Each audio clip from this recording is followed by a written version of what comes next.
हाँ तो बच्चों, आज हम कक्षा 9वीं के विषय विज्ञान के पहले अध्याय का अध्ययन करेंगे, जिसका नाम है हमारे आसपास के पदार्थ। हम अपने चारों ओर यदि नजर फैलाएं तो हमको विभिन्न प्रकार की वस्तुएं दिखाई देती हैं।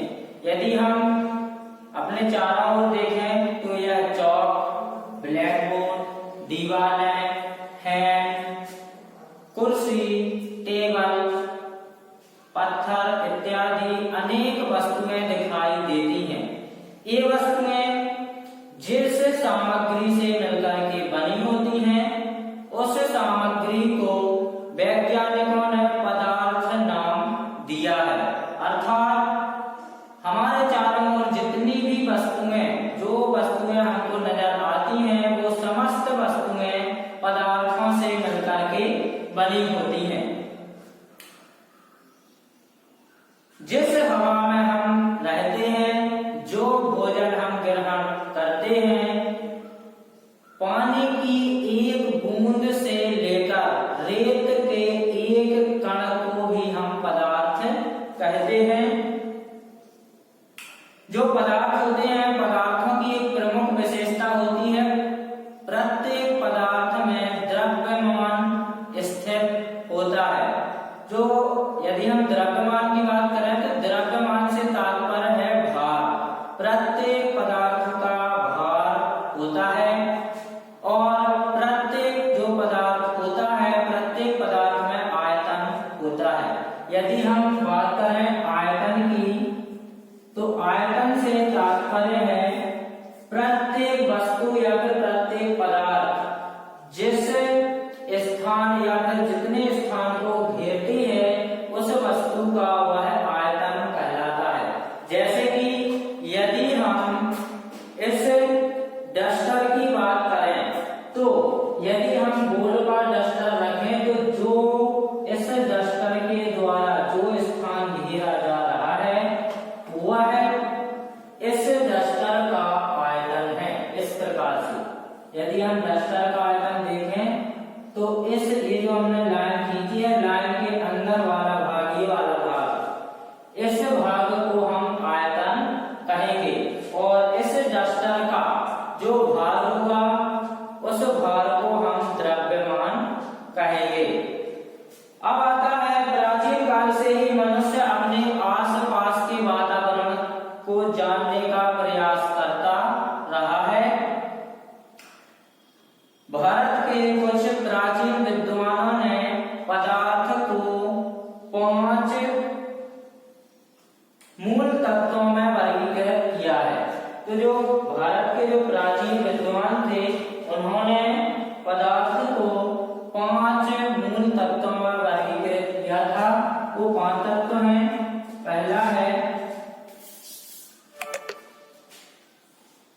पहला मूल तत्व है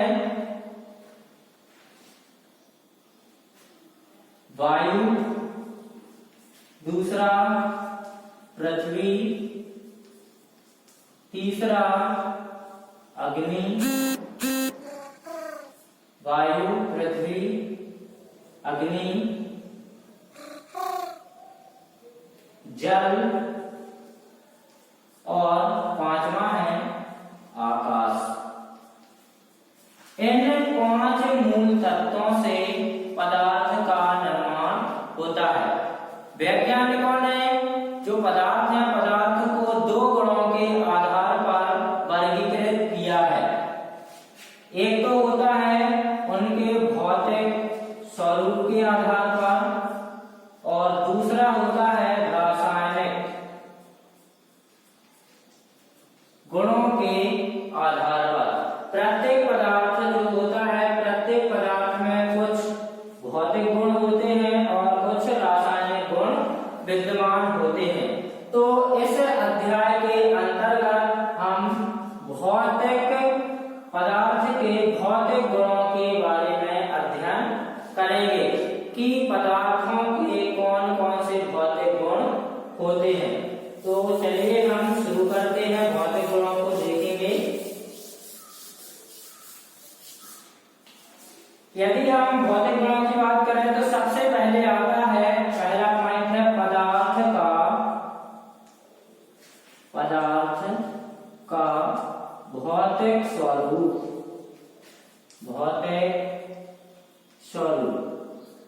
पदार्थ के भौतिक स्वरूप से तात्पर्य है पदार्थ की संरचना किस प्रकार से होती है और पदार्थ किस प्रकार से मिलकर के बना होता है। तो हम सबसे पहले इसके अंतर्गत चर्चा करेंगे। पहला पॉइंट दिया गया है पाठ्य पुस्तक में, पदार्थ कणों से मिलकर के बना होता है। पदार्थ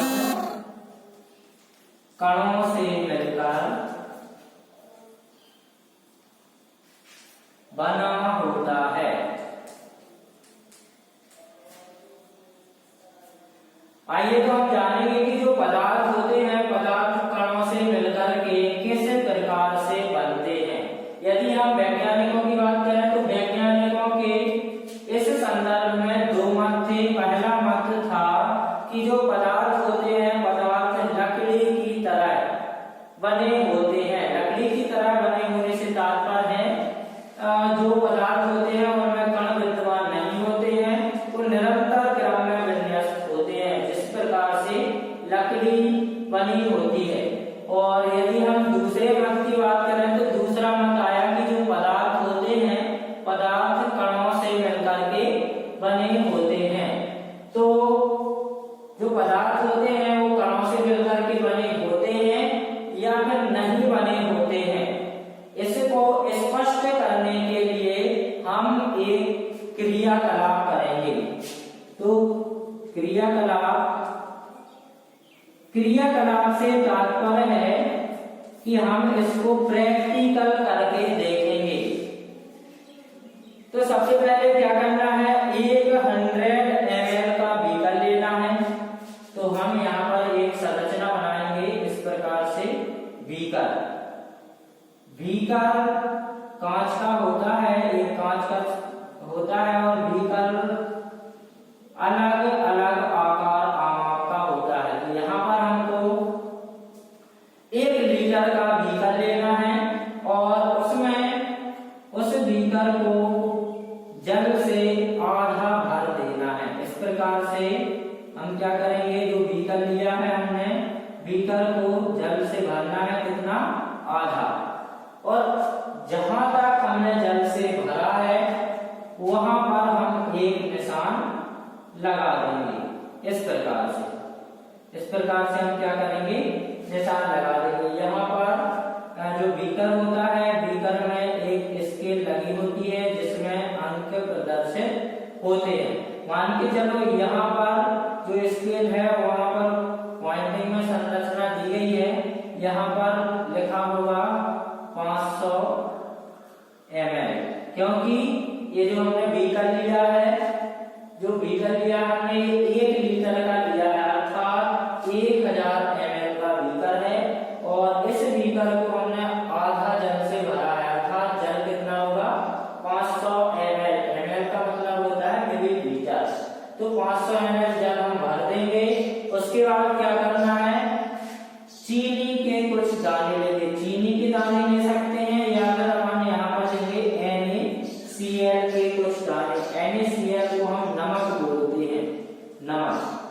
ये है NaCl, सोडियम क्लोराइड, जिसको नमक बोलते हैं। यदि हम नमक की मात्रा, मान के चलो यहाँ पर हम नमक लेंगे 20 ग्राम नमक लिया और इस 20 ग्राम नमक को इस बीकर में रखे जल में चम्मच से क्या करेंगे, घोल देंगे। यदि हम 20 ग्राम नमक को 500 ml जल में मिक्स करेंगे और अच्छी तरह से घोलेंगे तो क्या होगा, नमक पूर्णतः घुल जाएगा। और यदि फिर हम अपनी नेत्रों से देखेंगे तो उसमें जो नमक के कण थे वो नमक के कण पूर्णतः गायब हो जाते हैं। अब प्रश्न बनता है कि आपके अनुसार नमक या शर्करा का क्या हुआ। तो क्या है, क्या हुआ, या नमक या जो हमने शर्करा ली थी, जब हम बीकर में रखे जल में मिक्स करेंगे तो क्या होगा, जो नमक है वो पूर्णतः घुल जाएगा। दूसरा क्वेश्चन है ये कहाँ गायब हो गए। और तीसरा क्वेश्चन है क्या जल के स्तर में कोई बदलाव आया। यदि हमको इन प्रश्नों के उत्तर प्राप्त करने हैं तो हमको मानना पड़ेगा कि जो पदार्थ होते हैं पदार्थ छोटे छोटे कणों से मिलकर के बने होते हैं, क्योंकि नमक की जो हमने मात्रा ली थी जब हम बीकर में जैसे ही उसको मिक्स किया वो जो नमक के कण होते हैं वो पूर्णतः घुल जाते हैं और घुल करके अदृश्य हो जाते हैं। अब क्वेश्चन था ये कहाँ गायब हो गए, तो हम कह सकते हैं कि जो जल के कण थे उनमें पूर्णतः मिक्स हो गए। इस प्रयोग और तीसरा क्वेश्चन आता है कि जल के स्तर में कोई परिवर्तन हुआ, तो हम कह सकते हैं कि हाँ परिवर्तन हुआ, क्योंकि जो नमक के 20 ग्राम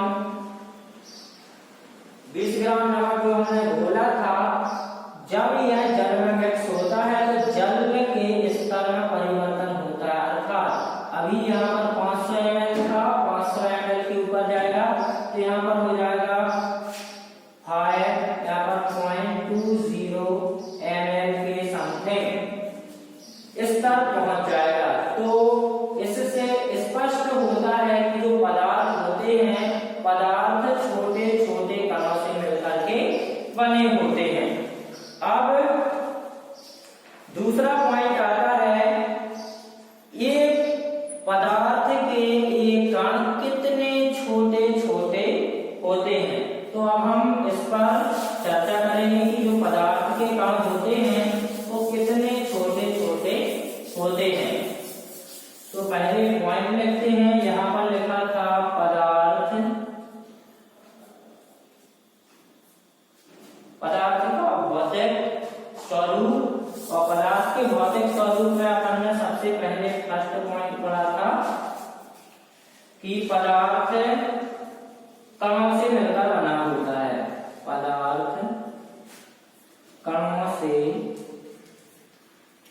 मिलकर बना होता है। इसको हमने अभी एक क्रियाकलाप के द्वारा समझा। अब दूसरा पॉइंट आता है जो ये पदार्थ है अर्थात जो पदार्थ है पदार्थ के एक कण कितने छोटे छोटे होते। अब दूसरा पॉइंट आया है पदार्थ के ये कण कितने छोटे छोटे होते हैं। तो इस दूसरे पॉइंट को भी हम एक क्रियाकलाप के द्वारा समझेंगे। क्रियाकलाप में हम क्या करते हैं, क्रियाकलाप के द्वारा स्पष्ट करते हैं। तो आइए पुनः एक क्रियाकलाप करेंगे। अब इस पॉइंट को समझने के लिए हमको 4 या 5 बीकर की आवश्यकता पड़ेगी। तो यहाँ पर हम बना लेते हैं 4 या 5 बीकर इस प्रकार से क्रमशः 4-5 बीकर हम बना लेंगे।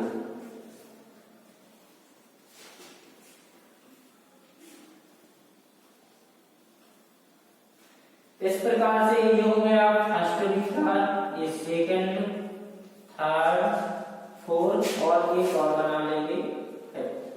इस प्रकार से 5 बीकर लेंगे और पहले बीकर में हमको क्या करना है, पोटेशियम परमैंगनेट के 2 या 3 क्रिस्टल को 100 ml जल में घोल देंगे। यहाँ पर जल कितना लेना है हमारे लिए,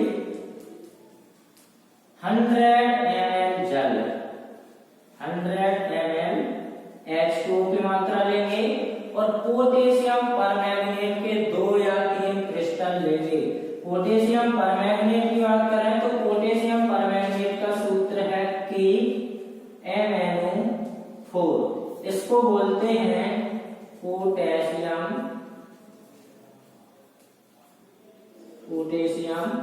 परमैंगनेट। पोटेशियम परमैंगनेट की यदि हम बात करें तो पोटेशियम परमैंगनेट एक रंजक की तरह कार्य करता है। रंजक से तात्पर्य है रंग, जैसे कि महावर होता है ना, महावर लाल रंग का होता है। इसी प्रकार से जो पोटेशियम परमैंगनेट होता है, पोटेशियम परमैंगनेट भी एक रंजक है। जब हम पोटेशियम परमैंगनेट के 2 या 3 क्रिस्टल 100 ml जल में डालेंगे तो ये पूरा का पूरा जल रंग में परिवर्तित हो जाएगा। इसमें दिया गया है इस घोल से लगभग 100 ml घोल को ले उसे 90 ml जल में पुनः मिक्स कर दें। तो अब देखो क्या करते हैं, पोटेशियम परमैंगनेट के या फिर पोटेशियम परमैंगनेट को यहाँ पर हम महावर ही ले लें, ठीक है। तो महावर का रंग कैसा हो जाएगा, लाल रंग हो जाएगा और इसमें हमने मिक्स कर दिया 100 ml। अब हमको क्या करना है, यहाँ पर इस प्रकार से एक छोटी सी परख नली लेनी है या फिर छोटी सी एक ट्यूब लेनी है कांच की। इस प्रकार से यहाँ पर 100 ml जल में अभी अपन ने क्या मिलाया था, पोटेशियम परमैंगनेट। तो ये पूरा का पूरा जल कैसा हो गया, रंग में परिवर्तित हो गया। यदि महावर लेते तो यहाँ पर लाल रंग में परिवर्तित हो जाएगा। अब यहाँ पर प्रत्येक बीकर में 90 ml जल भर के रखना है। प्रत्येक बीकर में 90 ml यहाँ लेंगे, 90 ml जल यहाँ लेंगे और 90 ml जल यहाँ पर भी लेंगे। इस प्रकार से समस्त बीकरों में 90 ml जल लेना है।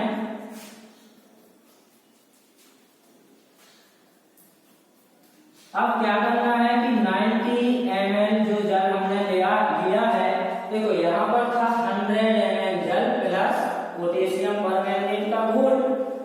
अब इस 100 ml घोल में से 10 ml मतलब 10 ml घोल क्या करना है, इस ट्यूब में लेना है और इसमें मिक्स कर देना है।